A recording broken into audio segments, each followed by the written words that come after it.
Use the voice guide and set up your smart call blocker quickly and easily. Here is how. After installing your telephone, the base will prompt you to set the date and time. You can choose to set or skip it. Then, the telephone prompts you to set the smart call blocker with the voice guide. Select yes and start the setup. Hello. This voice guide will assist you with the basic setup of Smart Call Blocker.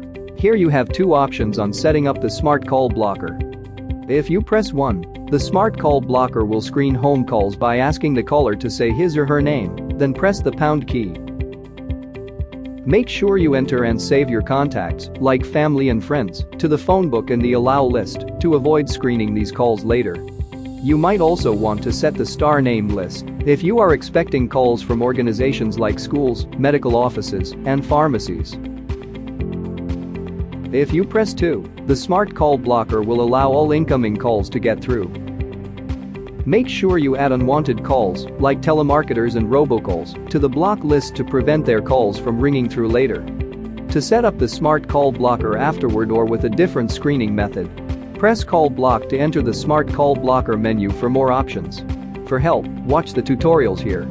For more helpful tips, subscribe to the VTech support channel or check out our other videos to keep watching.